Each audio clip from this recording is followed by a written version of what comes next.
Muslimin muslimat yang dikasihi sekalian, ya, ustazah nak cerita sikit-sikit ya tentang Nabi SAW, untuk kita lihat sisi ataupun aspek yang Nabi SAW telah tunjukkan, ya, dari sisi sebagai seorang suami. Ya, kalau nak cerita yang lain tu panjang, sebagai pemimpin lain, ya, sebagai apa lagi, sebagai ayah lain. Kita ambil sebagai seorang suami, insya-Allah. Ada satu kisah tuan-puan. Kisahnya ya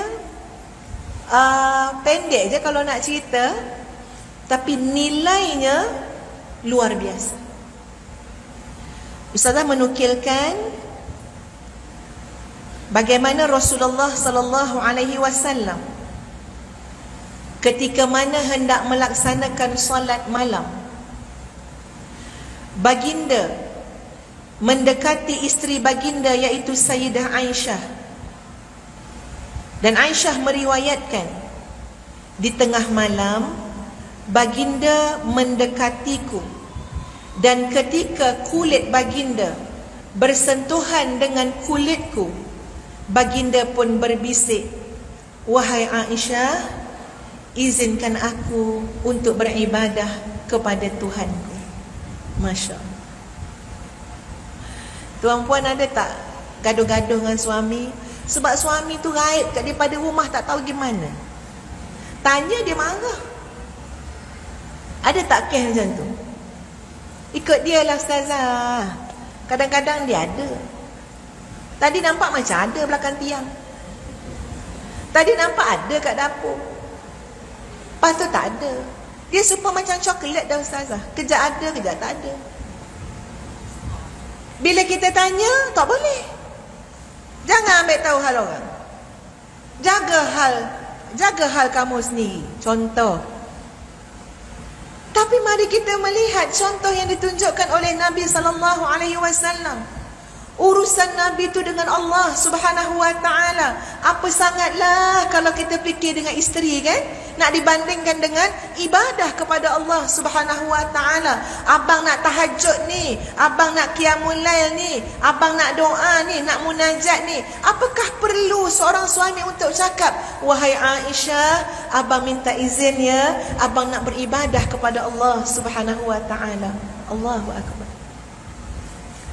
Macam mana kalau kita suami buat lagu tu, tuan-puan sekalian? Besarnya hati. Saat bersentuhan kulit dengan kulit, nak beritahu apa? Makin mendekat seorang suami itu kepada isteri dia, menyantuni isteri dia, mungkin memeluk isteri dia, tapi kemudian sempat dia membisikkan, "Abang minta izin ya, abang nak beribadah kepada Allah." Kes yang adanya macam ni. Ada muslimat tanya ustazah, "Ustazah, saya ni kena marah sebab bangun malam. Saya kena marah." Suami kata apa? "Kamu tu lagi afdal layan aku." Contohnya. Tapi malam tu panjang. Takkan sampai saya tak boleh bangun nak ibadah. Banyak benda yang terbalik, tuan-puan sekalian. Tapi Nabi SAW, Masya Allah, sangat memahami jiwa wanita. Ni ustazah cakap sambil-sambil nak beritahu secara psikologinya wanita tu macam mana, tuan-puan sekalian.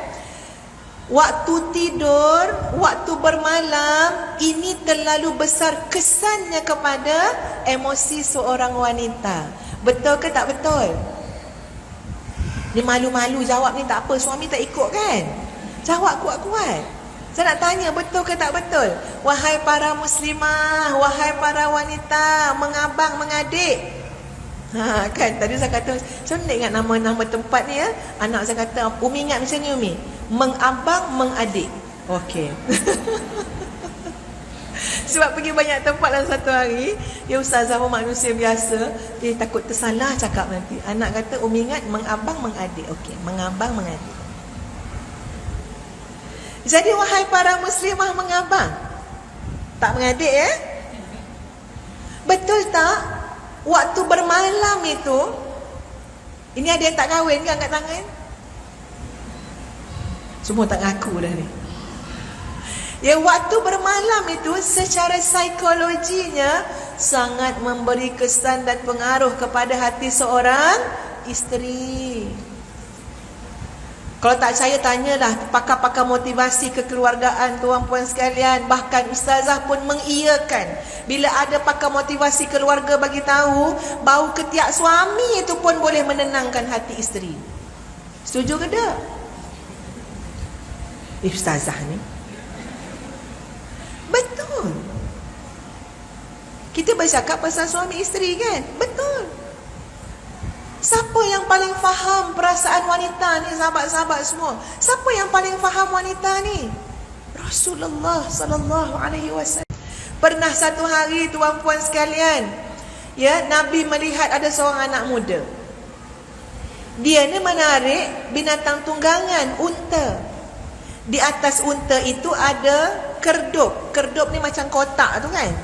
Yang dalam tu ada orang. Apa namanya, kerdub ke apa? Kan? Maknanya, ialah zaman-zaman dulu tu, di atas unta tu ada perempuan yang menunggangi unta. Tapi sebab nak jaga kehormatan tu, tak nak bagi duduk-duduk macam tu je atas unta. Dibuat rumah dia atas tu.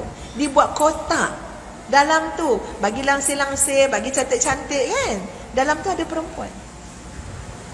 Nabi SAW melihat seorang budak lelaki, suka hati dia tarik laju-laju, tarik kuat-kuat unta.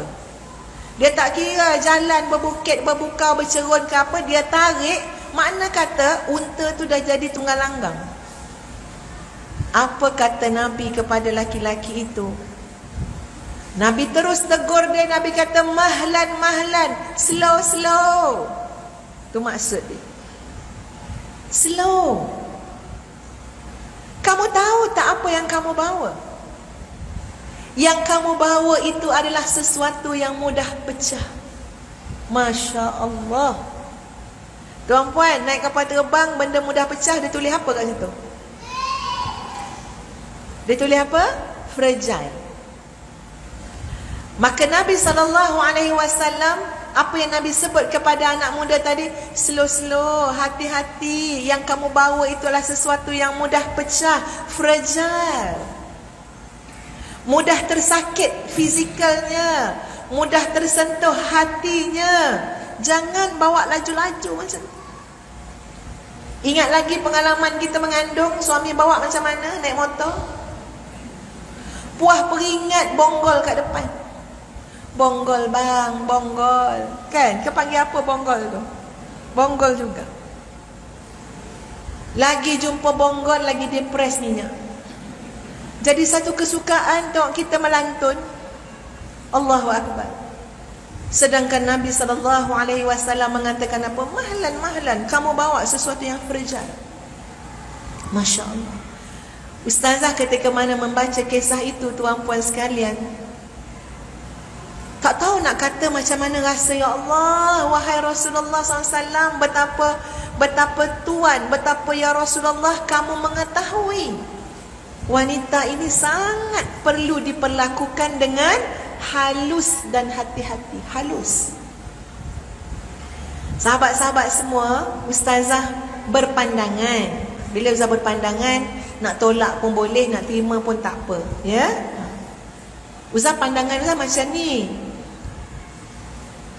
Mana-mana isteri, mana-mana anak perempuan yang menerima tarbiyah beserta dengan sentuhan kasih sayang daripada seorang laki-laki yang bergelar suami ataupun ayah, maka dia akan membesar, akan membangun menjadi pribadi yang lebih hebat dan luar biasa.